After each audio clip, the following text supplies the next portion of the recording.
My brother disappeared into a town that isn't on any map. The last time I heard from my brother Daniel, it was in the form of a letter. A single sheet of paper torn from a cheap spiral notebook, creased and smudged, folded twice over and stuffed into a nondescript white envelope with no return address. The envelope had arrived 7 months ago on an overcast Thursday morning. I remember that clearly because I'd been half asleep at the kitchen table, nursing coffee that had long gone cold, when I heard the mail slot clatter. It dropped with the usual thud, mixed in with ads, bills, and some grocery coupons addressed to the prior tenant. But there it was, wedged in the middle, Daniel's handwriting on the front. My name scrawled in a way that somehow conveyed both urgency and restraint. James. No greeting. No, hey man. Or yo. Not even a Jim, which he called me when he was trying to annoy me. Just my name, all caps, as though he was afraid I wouldn't open it otherwise. I slit the envelope with a butter knife and unfolded the page. It was a mess. Blue ink smeared in places like he'd written it with a leaking pen, or maybe with shaking hands. The lines veered up and down as though he couldn't keep the page steady. There were creases where the pressure from his pen had torn the paper slightly. Still, I made it out. Found work in a town called Whitlock. Locals are weird, but pays good. Might stay a while. Don't come looking, not being dramatic. Just don't. No sign off. No Daniel. No love you, man. Just that. 4 short lines that said everything and nothing all at once. I read it once, then again, then 5 more times. The words didn't change, but my chest tightened like they might. Don't come looking, he wrote, but those 3 words had the opposite effect. Something was wrong.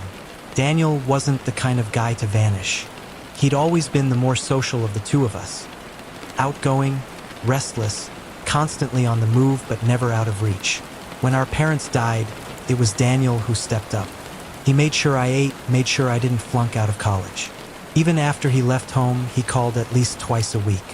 Just to talk, sometimes to vent, sometimes just to tell me he'd watched a raccoon steal a burrito from a trash can. He never ghosted anyone. So when the calls stopped, then the texts dried up, I knew something had happened. The letter arrived 2 weeks after his last message. A simple, hey, I'll call you later, sent at 11:04 p.m. on a Friday. That call never came. After reading the letter, I did what anyone in my position would do. I tried to find him. I started with the obvious. I looked up the town he mentioned, Whitlock, West Virginia, expecting a quiet backwater speck on the map.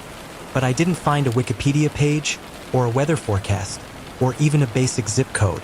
Google Maps pulled up a few businesses with similar names in Virginia and Kentucky, but no actual town called Whitlock in the state of West Virginia. It was like he'd made it up, like the town didn't exist. Except Daniel wasn't the creative type. He wasn't into metaphors or code. If he said he was in Whitlock, he meant it. The problem was, Whitlock didn't seem to want to be found. After days of digging through obscure databases, I stumbled onto a forum post. Not even a full thread, just a single comment under a discussion about hidden hiking spots in Appalachia. The original poster had asked about forgotten trails and off-the-grid campsites. Among the replies, buried between a link to an abandoned fire tower and a warning about bears, was this, Whitlock, you don't find it. It finds you. No context. No follow-up. That was it. At first, I told myself to let it go. Daniel was a grown man. Maybe he needed space. Maybe he'd gotten wrapped up in something new and didn't feel like talking. But that didn't sit right. I knew my brother. He wouldn't disappear, not unless something or someone made him. And then the dreams started. It began subtly. I'd wake up with fragments. Shadowy trees, the smell of wet moss, a narrow dirt road that twisted like a vein through pitch-black woods. Always the same route. Always that same sick feeling in my stomach, like I was being watched just out of sight. The road led to a town. I never saw it clearly, only glimpses. A weather-beaten sign half buried in brambles. Faded letters. W_H, street lamps flickering under a copper sky. A church steeple with no cross. And sometimes, a voice, low, almost human, but not quite, whispering my name from behind the trees. James. I told myself it was stress. my subconscious reacting to Daniel's absence. But deep down, I knew better. Whitlock was real, and it was calling me. I started packing the next day. Not much, just enough to get by. Hiking boots, flashlight, a few days worth of food and water, phone charger, knife. I told my boss I needed some time off for a family emergency. Left my apartment in the care of a friend. I didn't tell anyone where I was going. Not really. What would I have said? Hey, I'm headed into the woods to find a town that doesn't exist because my missing brother told me not to? Yeah. No. I headed toward Greenbrier County first, the most rural part of West Virginia I could think of, and started asking around. Diner waitresses, gas station clerks, bait shop owners, anyone who looked like they'd lived there more than a decade. I'd slip Whitlock into the conversation like a casual aside. Most people just blinked at me, shrugged, or shook their heads. But a few reacted differently. An old man in Raynell leaned back in his chair, spit into a tin can, and said, "Ain't heard that name in years." When I pressed him, he went quiet. Muttered something about bad land and refused to say more. Another woman, this one running a thrift store near Rupert, said, if you found it, you weren't meant to leave. She wouldn't explain what she meant. By the end of the week, I was no closer, but I was more convinced than ever that Whitlock wasn't just a place. It was a secret, one hidden in plain sight. Then I found the map. It was in a dusty, locked cabinet at a county library in Lewisburg in a section marked Discontinued Topographical Surveys. I wasn't supposed to be in there, but the lock was old and I was desperate. I rifled through yellowed folders until I found it, a hand-drawn terrain survey dated 1978. It listed several known towns, Quinwood, Meadow Bluff, Nettie, and one unlabeled area between them, marked only with a black ink circle and the initials WL. There were no roads leading in, no trails out. It was just there, isolated like a tumor in the middle of nowhere. I traced the location onto my phone and matched it with satellite imagery. Trees, hills, a stream, nothing that stood out. But that didn't stop me. I drove as far as the roads would take me, then hiked the rest of the way through tangled woods, overgrown trails, and eventually no trail at all. The deeper I went, the quieter it got. No birds, no insects, just wind and the distant rustle of branches that never seemed quite natural. And then, at sunset on the third day, I found it. A rusted road sign hidden behind a wall of brush. Letters peeling, bent at a sharp angle. Whitlock, population scratched out. Beneath it, a faded county emblem I didn't recognize. My pulse hammered. I took a step forward, then another. The brush gave way to cracked asphalt, a road, or what was left of one. It wound downhill into a misty valley where rooftops peeked out from behind overgrown hedges and dead trees. There was no sound. No lights, no people, just the smell of earth and rot and the oppressive sense that something was waiting. I thought of Daniel's letter. Don't come looking, not being dramatic. Just don't. But it was too late. Whitlock had found me. I left before sunrise. It was the first frost of the season, one of those brittle October mornings where breath hangs in the air like smoke and every sound feels muffled under a gray sky. I hadn't slept the night before. My apartment was dark, half-packed, the letter on the kitchen counter where I'd read it 100 times, trying to pull something new from between the lines. There was nothing else to get from it. Only Daniel's warning. Don't come looking. But warnings without reasons are like locked doors in burning buildings. You kick them down anyway. I packed light. A backpack with bare essentials, thermal gear, a burner phone, 3 changes of socks, compass, flashlight, some protein bars, water, a hunting knife I'd never had reason to use before. No camera. No GPS, no journal, anything digital beyond the burner felt off. Too traceable, too connected. Whatever this was, I had the growing sense it didn't want to be documented. I took Daniel's letter, folded it into the back pocket of a well-worn field guide, and got in the car. My first stop was Elkins, a small town nestled between the folds of Randolph County, hemmed in by national forest and old secrets. If Whitlock existed, and I was beginning to believe it did, it would be somewhere near the cracks in the map where cell towers didn't reach and roads weren't on paper. The locals were friendly enough. Curious even. They pointed me towards some trails, asked if I was hiking the Allegheny. But when I mentioned Whitlock, their expressions shifted. Not dramatically. Just a beat too slow to answer. A hesitation you can't fake. Most of them gave me polite confusion. No town by that name here. Maybe you meant Wharton? Never heard of it, sorry. But then I met the woman at the gas station. She was short, maybe in her 70s, wrapped in a threadbare flannel coat and fingerless gloves, the kind of old that comes with living hard and honest. She was buying a bottle of Pepsi and a pack of menthols when she heard me ask the cashier about Whitlock. I hadn't expected much, just another dead end. But as I turned to leave, she touched my arm. A feather-light touch, just 2 fingers, like she didn't want to be seen doing it. "They still take people?" she asked, voice barely above a whisper. "I thought they stopped after 96. I blinked. "What?" She looked me over for a long moment, then nodded to herself like she'd made peace with something. "You looking for someone, aren't you?" "My brother." A beat. "Then you ain't gonna stop till you see it." "Fine, I'll tell you how to get close. But close is all I'll promise." She didn't offer a map, just her memory, and her words came in riddles. "Take Route 33 west, till the pavement turns to gravel. Turn right at the burned-down church. You'll smell the ash before you see it. Keep straight till the birds go quiet. Not quieter, quiet, like they left. If you pass the tree split clean down the middle with a black mark on the inside, turn around." She paused there, hand tightening on the strap of her purse. "If you don't, you'll start the descent." I tried to ask what she meant, but she was already moving away. "You see fog on a sunny day?" she called over her shoulder. "That's how you'll know you're almost there. Don't say I didn't warn you." I followed her instructions to the letter. Route 33 bled into a twisting rural road with no lines and fewer signs. Houses grew sparser, then vanished altogether. I drove past rusted tractors sinking into tall grass, deer carcasses, and mailboxes that hadn't seen a delivery in decades. I found the burned-down church around midday. The smell of smoke lingered, impossibly fresh, as if the fire had happened hours ago instead of years. Blackened beams jutted from the skeleton of the structure like broken ribs. A scorched Bible lay in the dirt, its pages frozen open. I turned right, just like she said. The road narrowed, then fractured. Potholes became craters. Trees leaned too close. And then the birds stopped. Not a single chirp.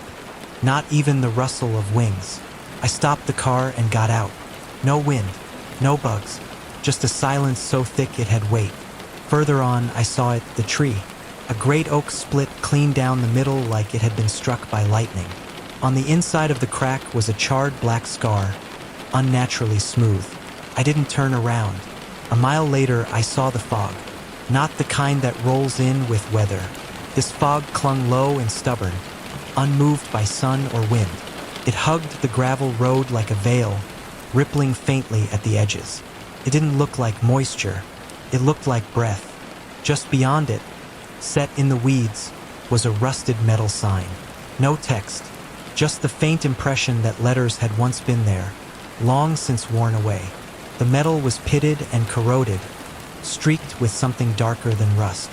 There was a single nail driven into the top, holding a scrap of something unidentifiable. Leather, maybe, or skin. I stepped past the sign. The gravel road narrowed to a single lane, winding into the mist like a snake through the woods. And just like that, I had crossed a line. Whitlock was real. It didn't reveal itself all at once. The road descended, slowly at first, then more sharply, like it was spiraling downward. Not in a way you'd see on a map, but in the bones of the land. The trees changed too, taller, thinner. The bark twisted in unnatural patterns, like veins under skin. The fog never lifted. It just grew colder, thicker. At some point, I lost the sun. The road was gravel, then dirt, then something like ash gray, crumbling, lifeless. My car struggled, wheels spinning more than once, until I finally killed the engine and continued on foot. Felt like hours. The silence deepened. My own breathing echoed louder than it should have. Every crunch of leaves under my boots made me flinch. At one point, I saw a deer standing in the middle of the path. It stared at me without blinking. Its eyes were glassy. Wrong. I took a step toward it and it bolted. Not away from me, but into the fog. And then I saw the rooftops. They appeared suddenly, like someone had dropped them into the landscape. Faded shingles, broken chimneys, a dozen or more structures, some intact, others sunken into the earth like they were being pulled down by unseen hands. There were no cars, no people, no signs of life, just a town abandoned by time. A crooked sign arched above what might have once been the main road. Welcome to Whitlock. EST 1871. Stay as long as you like. The last line had been added in a different paint, brighter, newer, fresh, and something about it made the hairs rise on my arms. I stepped forward. The air changed as soon as I passed the sign. It got heavier, not just colder, but dense, like the space between atoms had tightened. I could hear something faint, like whispers on wind, just out of sync with sound. I turned, half expecting to see someone behind me. No one was there, but the fog had closed in behind me.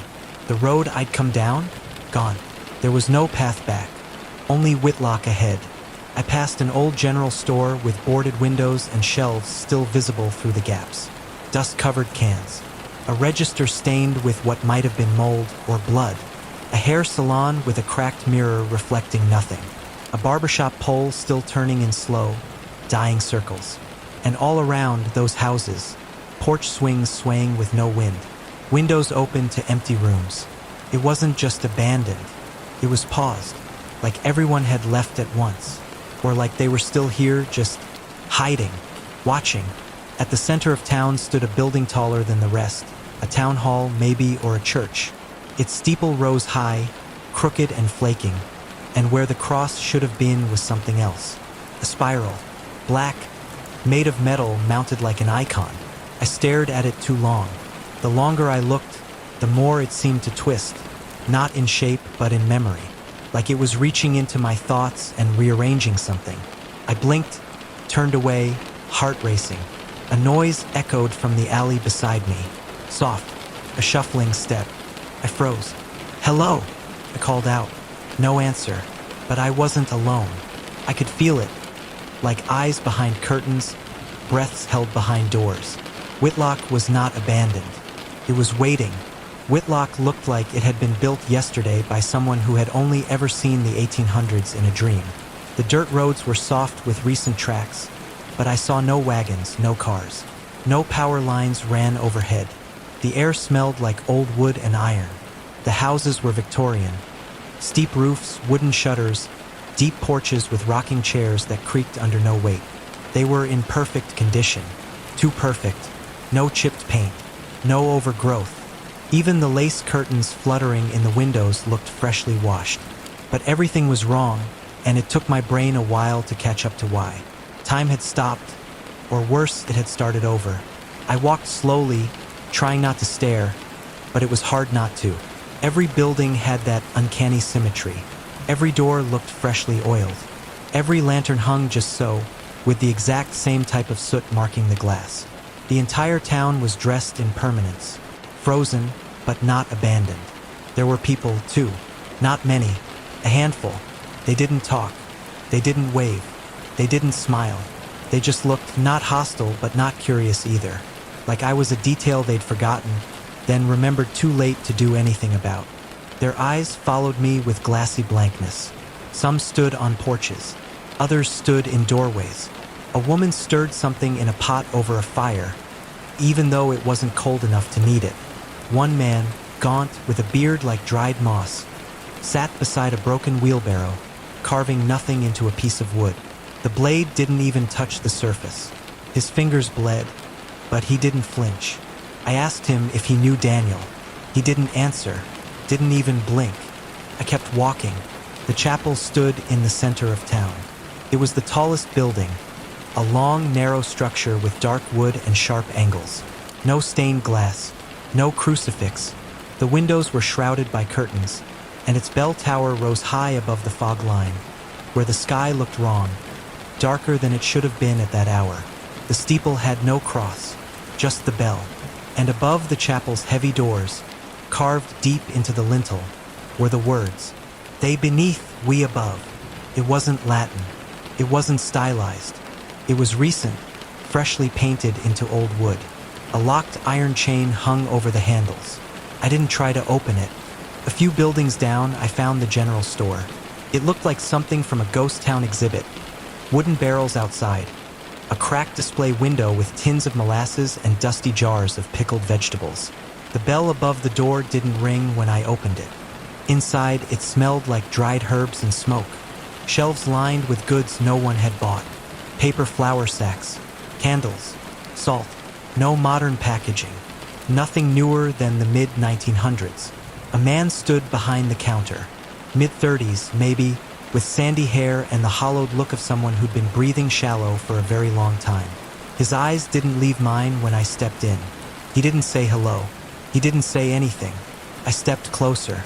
"I'm looking for my brother, Daniel. Came through maybe 7 months ago. Tall, wears flannel, green pack, smartass with a kind voice." The man blinked. Then, when no one was looking, not that there was anyone else in the store, he slid a tiny folded piece of paper across the counter. His hand trembled. I took it and he stepped back without a word. I unfolded the paper. There was no greeting, no signature, just 5 words. "In, room 3. Don't sleep after the bell." I looked up, but the man had turned away, back toward the shelves, pretending to sort tins of honey. The inn wasn't far. It looked like a house more than a business, tall, narrow, 3 stories, with ivy curling up one side like veins. The porch creaked under my weight. No sign, no name, just a greenish doormat and a cracked lantern still flickering with oil light. The door was unlocked. Inside, silence. A grandfather clock ticked faintly from somewhere upstairs, but there was no desk, no bell, no host. Just a small table with a handwritten note. "Room 3 is ready. Welcome." No name, no timestamp. The keys were already in the door. Room 3 was on the 2nd floor. The hallway was narrow, wallpaper peeling at the seams. Dust clung to the ceiling corners. But the room itself was clean, unsettlingly so. Quilt on the bed, tightly tucked. Wash basin filled with clean water. Mirror wipe spotless. There were no outlets, no lamps, only candles, all unlit. A Bible rested on the nightstand. I opened it. The pages were blank. I didn't sit, didn't unpack. I stood in the middle of the room and listened. Nothing, but the silence was loud, oppressive, the kind of silence that watches you. I closed the door and wedged a chair under the knob. Not that I thought it would help. I sat on the bed, pulled Daniel's letter from my pocket, and read it again. Don't come looking, not being dramatic. Just don't. But I had. And now I was here. Too late for regrets. Too early for fear. Or maybe not. Because the bell rang. It started soft. Just a single chime, low and heavy. Felt more than hurt. Then again. A rhythm, like something ancient. Not like a church bell. Deeper. Thicker. Like it came from below the town. Like it rose from the ground. I moved to the window. The fog had thickened, curling up past the rooftops like steam from a pot. The few townsfolk I'd seen earlier were gone. Streets empty. Lamps dimmed. The chapel lights, if they were ever on, were now dark. The bell rang again. This time it shook the glass. My skin crawled. And then I remembered the note. Don't sleep after the bell. But I felt tired. Exhaustion came on like a wave. Not natural. Not earned. A pull like anesthesia, whispering sleep into my bones. My eyes stung. Limbs heavy. Something was wrong. I forced myself up, splashed water from the basin onto my face, but it didn't help. I blinked hard, staggered back from the mirror, and saw someone behind me. No, not someone. Something. A shape. Tall. Twisted. Face just out of view. In the reflection only. I spun. Nothing. Just the room. Chair under the door. Candles unlit. I looked back into the mirror. No shape, but a single word had appeared on the glass, written in fog. Stay awake. I didn't sleep. Couldn't. I sat on the floor, back to the wall, knife in hand. Every fiber in my body begged for rest, but something primal kept me alert. The bell rang once more. Then the creaking started. Footsteps in the hallway. Slow. Dragging. They passed my door. Paused. Then, a sniffing sound. Wet. Animal-like. Hungry. The knob turned once. Twice. The chair held. But only barely. Then silence. Then footsteps fading. I don't know how long I sat there after that. The candle wax had melted into puddles. The clock had stopped ticking. The mirror was clean again. But the fear hadn't left. And neither had whatever was outside. The man at the front of the inn hadn't been there when I arrived the day before. Now, as the gray morning light strained through the high windows, he stood behind a warped desk with a blank register and a cracked mug of something steaming. His clothes were dark and simple, collar stiff, hands folded politely. He didn't say a word as I stepped downstairs. But he stared too long. Too closely. Not like someone trying to place a face, more like someone trying to remember it from a dream. His eyes were deep brown, almost black, unblinking. He slid a brass key toward me. Room 3. Again. Even though I'd never turned the key in the lock, never signed in, never checked out. I took the key. Said nothing. Just nodded. He didn't nod back. The room was just as I'd left it. Clean. Cold. Too quiet. The light outside was thin and pale. Overcast. The window faced nothing but a wall of fog, and beyond that, shadows that might have been trees or might have been something else. The mirror no longer bore any message. The water basin was empty. The chair I'd used to wedge the door had been removed. And in the middle of the room, just to the left of the bed, was something I hadn't noticed before. A trapdoor. At first, I thought it was just a discolored floorboard. But as I crouched, I saw the faint outline, square edges slightly raised. It had been nailed shut. For thick nails, one in each corner. Rough iron, old. But what drew my attention more was the seal. A circle of yellow wax had been poured along the seam, still glossy in places, as if done recently. Symbols I didn't recognize had been pressed into the wax, smudged and uneven. They looked like letters, but not from any language I knew. Jagged. Hooked. The room was colder here. Noticeably. Like something was drawing warmth downward. I stood up, paced the room. Tried to ignore the pressure in my chest, the wrongness, the dread. I hadn't slept the night before. Hadn't dared. And now the exhaustion hit like an undertow. My legs trembled. My thoughts blurred. I tried everything, cold water, pacing, whispering Daniel's name like a lifeline. But by 2 a.m. my eyes kept closing. And that's when I heard it. The bell. It rang once, slow, deep, unnatural. Not a church bell. It was too thick, like metal coated in something wet. It vibrated through the walls. It rang again. The second chime brought a chill, sharper this time. I watched my breath fog in the candlelight. Third ring. Fourth. The temperature dropped with each one. By the sixth, my fingers were stiff. My lips cracked. Frost formed on the window from the inside. Then the seventh. And everything went still. No wind. No creaking. Just the cold. Then I heard it. Movement. Not from outside. From below. The trapdoor creaked, not opening, but straining. Something was pushing against it from underneath. Scraping. Shuffling. Nails against wood. Breathing. Then, a voice. Hoarse. Cracked. But familiar. Hey, it whispered. It's Dan. Don't move. Don't talk. They'll hear you. My heart hammered so hard I thought it might shatter my ribs. It sounded like him. Almost. I knelt beside the trapdoor. Pressed my ear to the waxy seal. Where are you? I whispered. Silence.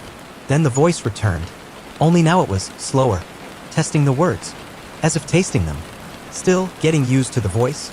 Does this one sound right yet? I backed away so fast I hit the edge of the bed. The voice on the other side of the trapdoor, it wasn't Daniel. Or it wasn't only him. It was trying to be him. Mimicking. But it hadn't gotten it right yet. I didn't sleep the rest of that night. Or the night after. Every night, the bell rang. Always at 2 a.m. Always 7 times. And always, the thing under the floor whispered better versions of my brother's voice. Each night, it got closer. More accurate. Until the 5th night, when it whispered. Remember when Dad left us at the lake? And you cried so hard I gave you my jacket? I hadn't told anyone that story. Not even Daniel. Not really. By the 6th night, it started using my name. Lena, it breathed. You brought me back. I covered my ears. Didn't help. Then came the 7th night. I didn't light a candle. I sat in the corner with a knife from the kitchen. Didn't breathe. Didn't blink. When the bell rang, the trapdoor didn't just creak. It shifted. One of the nails popped out, landing on the wooden floor with a metallic clink. The wax seal cracked. A sliver of air hissed up through the gap, wet and foul like breath from a sealed tomb. Then, knocking. 3 sharp raps. Followed by, "You let me out, Lena. I'll show you where he is. I'll show you what he saw." I didn't move. Didn't respond. Just waited for morning. But morning never came. Not like before. The sky stayed gray. The sun stayed gone. And the trapdoor never sealed itself again. The voice never left. It still talks to me. Even now. Even after I ran.